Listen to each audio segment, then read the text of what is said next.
Salut à tous, c'est Kevin VD. On se retrouve aujourd'hui pour une petite vidéo où je vais tout simplement aller faire un petit classement rapide tout simplement de mes figurines préférées de ma collection actuellement. Évidemment, je ne vais pas donner mon avis sur des figurines que je ne possède pas, mais au moins sur les produits que j'ai tout simplement dans ma collection. Alors j'essaierai évidemment de faire une update à chaque fois, parce que chaque fois qu'il y aura des nouvelles figurines, forcément, il y aura des chances que ce classement change. On va faire un classement, ce sera une vidéo assez rapide quand même, mais on va aller faire un petit top 10 tout simplement.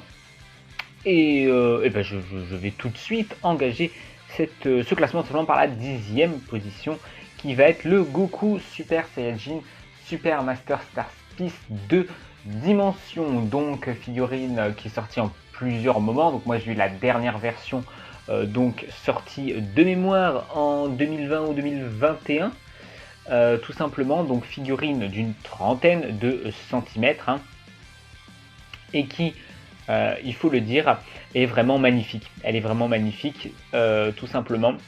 Qu'est-ce qui est génial dans cette figurine? Bon, alors déjà c'est assez personnel, mais les deux dimensions sont des figurines qui me plaisent énormément. J'adore ce type de coloration. Et de plus, en plus justement de cette coloration, on a un côté mat sur quasiment toute la figurine, sauf un petit peu sur la peau au niveau de l'épaule qui est légèrement brillant, et c'est un petit peu dommage parce que ça casse un petit peu le côté très mat sur toute la figurine. Mais le dynamisme c'est incroyable. Il y a les vêtements qui sont déchirés, très bien déchirés, qui font papater. Tu as le petit coup de vent qui emmène le doggy tout simplement déchiré, et la ceinture sur le côté, plus de représenter Goku SSJ après sa première transformation face à Freezer. Bref, cette figurine est juste génialissime, et évidemment je la conseille pour ceux qui peuvent se la procurer. Juste devant lui, en 9e position, on va retrouver une des multiples Figuarts 0, un figurine que j'affectionne particulièrement. Et on va ici parler de la Barbe Blanche Figuarts 0. Alors, donc cette figurine est sortie en 2019, donc qui fait à peu près 27 cm, est juste magnifique. Notamment le sculpte est juste monstrueux, les abdos tout simplement du personnage, les muscles en général en fait. Les abdos ne sont pas le seul bon point, mais la musculature en général du personnage est magnifique. Le visage est très bien fait pour sa taille. La cape est magnifique en termes de sculpte et en termes de couleur, parce que c'est un des autres points positifs de la figurine, c'est les couleurs de la figurine. Beaucoup de nuances au niveau de la cape et aussi au niveau des muscles pour faire ressortir justement sa musculature. Des parties brillantes avec notamment les épaulettes ou les parties rouges de son manteau pour faire, et notamment aussi la partie jaune gold pour faire ressortir le manteau, et tout simplement le socle avec la caillasse et tout simplement la fumée qui rend très bien. Donc figurine que j'adore, qui est immense en plus de ça et qui coûtait pas très cher à l'époque. Donc vraiment je la conseille pour ceux qui peuvent la prendre, même si je pense qu'elle n'est plus disponible en neuf aujourd'hui. En 8e position, on retrouve une autre Super Master Star Piece de Dimension.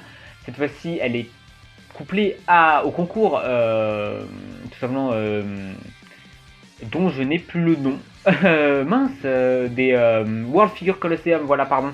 Donc il est lié, c'est un mix entre justement ce concours et les Super Master Star Piece, et c'était la version 2D de Bardock, tout simplement, oui, parce que j'avais toujours pas dit quelle figurine c'était. Sortie donc en 2021 au Japon. Figurine pas très grande, de 17 cm, mais parce qu'il est penché. C'est en termes de réalisation aussi bien fait que Goku. Il y a juste quelques petits points positifs en plus, c'est pour ça qu'il est légèrement devant. Déjà il est entièrement mat lui, il n'a pas de côté brillant sur certaines parties de la peau. Donc ça déjà c'est un point positif, parce que c'était justement un des défauts de la Goku. Et puis en plus de ça, il a beaucoup d'égratignures et le visage juste magnifique. Non, franchement, la pose est géniale, t'as pas besoin de socle, le visage est magnifique, t'as plein d'égratignures, c'est entièrement mat. Bref, je la conseille, je pense qu'elle est peut-être encore trouvable, peut-être pas en 2 dimensions, peut-être en autre coloris, vu que c'est quand même des figurines justement de concours. Il y a les 4 versions, il y a la version classique avec les nuances, la version The Tone en noir et blanc, la version animée sans nuances, sans dégradé de couleur, et la version 2D ici. Juste devant ce Bardock en 7ème position, on switch encore une fois pour revenir sur les Figuarts 0. avec la plus grosse figure Sub-Zero. Alors je les possède pas toutes, mais je pense que ne pas trop me tromper en disant que c'est la plus grosse figure Zero qui existe aujourd'hui. C'est celle de Kaido, sortie en 2021. 32 cm. Hein. Alors c'est ce qui est marqué, mais sachez qu'en largeur, il doit faire largement 30 cm également, et en profondeur largement 16-17 cm de large, en plus de 32 cm de hauteur. Il doit faire facilement 30 kg aussi, sincèrement. Monstrueux, monstrueux, monstrueux, il est juste incroyable. Le sculpte est stratosphérique, il y a des nuances sur quasiment toute la figurine, que ce soit au niveau des muscles comme pour la barbe blanche pour refaire sortir sa musculature. Niveau aussi des petites fumées, où tu as aussi des parties un peu plus blanchâtres, qui viennent justement jouer avec la lumière, avec certaines parties qui laissent plus passer la lumière que d'autres. Que ce soit aussi la massue qui est légèrement brillante, les chaînes qui sont faites entièrement en métal pour justement avoir un rendu qui pète de fou, le manteau qui a aussi des nuances, bref... Rien à redire, cette figurine est monstrueuse, c'est le cas de le dire, et elle n'était pas très chère, hein, 130 € sincèrement à l'époque, en tout cas en précommande. Aujourd'hui je sais qu'elle coûte un petit peu plus cher, mais 130 € à l'époque pour ce monstre, ce colosse, c'est quasiment entièrement mat. Tu as certaines parties un petit peu plus brillantes, c'est pas non plus entièrement mat, notamment la massue qui, je l'ai dit, est un peu brillante, mais je trouve pas que ça fait très métallique. Malheureusement, ça fait ressortir un côté métallique par rapport au reste de la figurine. Mais on a vu de meilleurs rendus, notamment quand tu compares avec les chaînes qui sont faites justement en métal et qui donc clairement rendent beaucoup mieux que la massue. Mais en tout cas, le sculpte est magnifique. Je vais pas parler au niveau des détails, par exemple au niveau des cornes aussi, au niveau des détails, on a des petites stries partout sur les cornes pour montrer le côté usagé. Bref, sincèrement, cette figurine est une masterpiece. Et si vous pouvez vous la procurer aujourd'hui, je vous le conseille très très fortement. On va continuer en 6ème position, et désolé si on reste dans la gamme des figures Zero, mais c'est une gamme que j'adore, et en même temps c'est une gamme où j'ai beaucoup de figurines. Et bien on va parler de la couleur figure Zero, donc on change quand même de licence, on arrive sur du Dragon Ball, 22 cm, sorti en 2019. Cette figurine est juste incroyable, le socle est magnifique, une caillasse avec une explosion légèrement transparente, justement pour poser le personnage dessus, le personnage qui est juste magnifique, que ce soit en termes de sculpte, c'est juste magnifique, en termes de peinture, c'est juste magnifique aussi, pas mal de dégradés encore une fois autour des muscles pour accentuer justement la musculature, mais aussi sur les parties blanches un petit peu plus solides du personnage. Le sculpte, j'en ai parlé, mais aussi les détails du sculpte, toute la partie blanche est striée de petits coups de scalpel pour donner ce côté usagé un petit peu, que a beaucoup moins la peau, qui elle est légèrement plus brillante pour justement donner ce côté peau de serpent que la partie blanche, l'armure ne possède pas. Les joyaux, je ne sais pas trop comment les appeler, bleus, sont transparents et ressortent très très bien sur la figurine. Le dynamisme de la figurine avec son effet rose autour du pied, il n'y a rien à redire dessus, si ce n'est les quelques petits défauts d'usine que moi j'ai, notamment au niveau du visage. Heureusement on ne le voit pas beaucoup parce que le visage est légèrement caché par la pose de la figurine, mais c'est vrai que ces petits détails là font un petit peu grincer des dents, et c'est pourquoi cette figurine ne sera pas plus haut, parce que les défauts d'usine font que on ne peut pas le nier, et selon ta chance tu peux avoir des défauts d'usine vraiment handicapants, ce qui est un peu le cas pour moi. Franchement au niveau du visage c'est vraiment vraiment dommageable, mais sincèrement hormis ça la figurine est juste magnifique. En 5ème position on arrive sur la première figurine scale tout simplement de ce classement. On va parler des 3 artéfixes J de l'attaque des titans, Levi, Eren et Mikasa, mais plus précisément je voulais juste en mettre une, sinon les 3 auraient probablement été dans le classement mais à des positions différentes, ça aurait été un peu dommage. Donc j'ai décidé de mettre les 3 aux mêmes positions, en précisant que c'est notamment cette 5ème place, la place de la Levi, qui est la meilleure des 3 en termes de réalisation. Donc 28 cm pour celle-ci, qui est sortie pas mal de fois, une fois en 2014 pour la première fois, 2018 et 2021 récemment, c'est la version donc que j'ai. La pose est géniale avec justement le petit côté très particulier de Levi qui tient sa lame dans le dos de façon pas ordinaire tout simplement, donc ça j'aime beaucoup. Le visage est juste magnifique alors que Levi est un personnage que je trouve assez difficile à réaliser tout simplement. Le tronc d'arbre est magnifiquement bien fait avec beaucoup de nuances qui permet de poser le personnage sans avoir un socle moche. Les détails de l'équipement tridimensionnel est juste splendide. Tu as la possibilité d'enlever ou non la cape aussi dans le dos des 3, mais en l'occurrence aussi de la Levi. Les nuances au niveau des bottes sont magnifiques, notamment un peu plus discrètes au niveau du veston, Très présente aussi au niveau du t-shirt et c'est magnifique. Bref, cette figurine est la meilleure des trois tout simplement.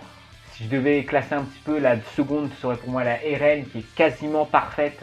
Le petit défaut que je lui donnerais, c'est son t-shirt jaune qui fait un petit peu plastique, brillant et c'est un petit peu dommage. Et en dernier, ce serait la Mikasa, celle que je voulais le plus. Mais ce qui m'embête beaucoup sur la Mikasa, c'est la qualité du plastique qui semble un petit peu en dessous des deux précédemment cités. Et les défauts d'usine ultra violents sur celle-ci. Les coups de scalpel gris que j'ai par exemple notamment sur sa botte à l'avant sont vraiment visibles et vraiment dérangeants. Son équipement triomphal est tordu aussi dans le dos. Il n'est pas droit, il est légèrement incurvé. Ces défauts-là font que c'est celle que j'aime le moins en termes de réalisation, même si c'était celle que j'attendais le plus. Mais les trois restent quand même magnifiques, mais la meilleure, celle qui mérite cette 5e place, c'est tout simplement la Levi. En 4e position, je vous laisse une dernière fois une figure art 0 en 4e position avec la Goku SSJ3 Ryuken. Rien à redire sur cette pièce, à part juste une petite chose, c'est la jointure au niveau du dragon à l'avant, en dessous du genou de Goku. C'est vraiment dommageable de mettre cette jointure à cet endroit-là, alors qu'elle est très visible cette jointure, et en plus de ça, tu la mets vraiment en face du personnage, donc ça c'est vraiment dommageable. 21 cm, je ne l'ai même pas présenté. Elle est sortie en 2021, une pièce magnifique. La figurine est mat sauf le dragon qui est légèrement brillant pour donner un côté goldé. La nuance au niveau des écailles du dragon, dans la gueule avec les dents légèrement jaunies aux extrémités pour donner un côté sale. Les brillances, les nuances au niveau du dragon, il n'y a rien à dire. Les cheveux du Goku sont magnifiques. Les nuances au niveau des muscles pour faire ressortir ça, le visage splendide. Je pourrais faire une éloge à l'infini de cette figurine. Elle est juste magnifique. Un petit peu dommage aussi au niveau des antennes du dragon qui font un petit peu cheap, un petit peu plastique, tout simplement assez, un petit peu vieux plastique quoi, de jouet. C'est un peu dommage, mais c'est un tout petit détail au vu de la qualité juste stratosphérique de cette figurine, surtout au vu du prix 90-95 € à peu près en France.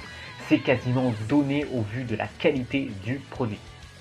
En 3e position, j'ai eu beaucoup de mal, sincèrement beaucoup de mal à départager les 3 premiers. J'ai décidé en 3e position de mettre la Asuka de Kotobukiya en 1/6e figurine sortie en 2022 de mémoire, 23 cm 2022, c'est bien ça. La figurine est juste splendide. Le visage de la Asuka est parfaitement réalisé tout simplement, avec du léger brillant au niveau des lèvres justement pour faire ressortir ça. Les cheveux ont un parti pris qui peut ne pas plaire, avec des pointes transparentes pour justement donner un côté où les cheveux sont moins épais, on pointe des cheveux donc il laisse plus passer la lumière, mais sur le coup on a un aspect un petit peu plus brillant sur justement la pointe des cheveux par rapport à la base, donc ça peut un petit peu déranger. Tout simplement, le socle est juste mat, mais d'un truc énormément. On ressent vraiment ce côté pierre avec pas mal de nuances, etc. Le personnage a très peu de nuances, c'est très discret. Le personnage, on a notamment des nuances de bleu, notamment au niveau des plis du coude, notamment de l'aisselle ou encore des genoux de sa tenue.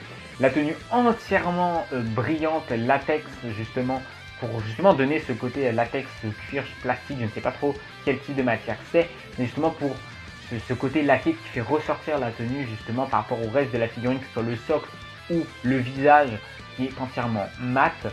Et c'est juste très bien réalisé, le sculpte est juste splendide, il n'y a rien à dire dessus. Et la peinture ne bave pas du tout. Bref, c'est une pièce vraiment magnifique. Si vous êtes fan de Evangelion, évidemment que je vous la surconseille. En 2e position, j'ai décidé de mettre la Kaguya de chez Freeing, tout simplement. Donc c'est du 1/4, donc ça fait forcément 44 cm sorti en début d'année 2022 comme la Asuka. Figurine juste magnifique tout simplement, que ce soit, évidemment vous l'avez vu peut-être dans la vidéo qui est sortie récemment, le bas qui est en espèce de tissu sculpté qui est juste magnifique tout simplement, la tenue qui est entièrement brillante, qui est tout simplement comme si elle était cirée en fait tout simplement, avec des très belles nuances qui fait ressortir la tenue, que ce soit la brillance plus les nuances de couleur, la peau entièrement mate, le visage magnifique, c'est exactement le visage de Kaguya, on la reconnaît parfaitement, la taille, la pose assez sobre, sobre, pardon. Dommage pour le socle blanc par contre, mais il n'est pas très volumineux et facilement personnalisable. Voilà pourquoi cette figurine est en deuxième position, parce que je comprends maintenant pourquoi les gens peuvent être aussi fans de ce type de figurine de Bunny de chez Freeling, parce que la réalisation est juste grandiose. Vous avez vu aussi les ongles notamment, qui sont parfaitement sculptés et peints. Les mains sont d'une délicatesse vraiment magnifique. Bref, cette figurine est magnifique, elle est énorme en plus de ça. C'est un banger, donc pareil, si vous êtes fan de ce type de figurine, évidemment craquez. Et en première position, on retrouve la 1/7 de Yora 2B de Nier Automata, sortie donc pour la deuxième fois en 2021. Donc moi j'ai la version régulière. Figurine juste magnifique, déjà la pose très sobre mais magnifique tout simplement, avec malheureusement le socle qui lui par contre est pas terrible, et ça c'est vraiment le gros point négatif de cette figurine. C'est le sculpte au niveau de la robe, les détails de la robe, que ce soit à l'intérieur de la robe ou à l'extérieur, sont juste magnifiques. Pareil, niveau des bottes légèrement plus brillantes, avec plein de coups de scalpel pour faire justement ressortir un peu un côté un peu plus cuir sur les bottes. L'arme qui est juste très très belle aussi en termes de sculpte, en détail de sculpte. C'est vraiment magnifique. La robe a même les coutures de la robe qui sont sculptées sur la figurine. Pareil au niveau de son bandeau aussi. Les gants sont légèrement brillants pour refaire sortir justement les gants par rapport au reste de la tenue, qui est elle entièrement mat. On a les cheveux aussi qui sont laqués, qui pouvaient faire un petit peu peur au premier abord, mais qui sont magnifiques avec plein de nuances tout simplement dedans. Les lèvres qui sont pareilles aussi brillantes pour refaire sortir simplement le gloss des lèvres. La figurine est magnifique, elle est majestueuse. Tu peux bouger aussi les bras, juste les poignets comme tu le veux, même si ça est assez limité, mais on peut quand même le préciser. Et ça, ce n'est que la version régulière, ce n'est pas la version de luxe, bon, qui vaut pas trop le coup je trouve vu la différence de prix, mais ça peut toujours être intéressant pour ceux qui pourraient être intéressés par ce type de produit. Bref, si vous cherchez une figurine de ce personnage et même de cette licence, je pense que je ne pourrais pas mieux vous conseiller tout simplement, elle est juste magnifique. Voilà les gars, donc pour ce classement, n'hésitez pas à me dire vous en commentaire vos figurines préférées de votre collection, évidemment ça m'intéresse, j'aimerais savoir quel type de figurines vous collectionnez, et puis aussi évidemment quelles sont vos préférées, vos gammes aussi préférées, pourquoi pas, même si vous savez que j'aime bien faire un tour d'horizon de certaines gammes, mais justement ça pourrait m'aider de savoir quel type de gamme je pourrais traiter dans de futures vidéos, même si j'ai déjà pas mal d'idées. Sur ce les gars, si la vidéo vous a plu, n'hésitez pas à lâcher votre petit pouce bleu, évidemment c'est gratuit et ça m'aide, ça m'encourage à continuer tout simplement. N'hésitez pas à vous abonner pour ne pas rater les prochains contenus figurines, ne vous inquiétez pas, il y en aura. Et sur ce, je vous dis à très bientôt, bye bye.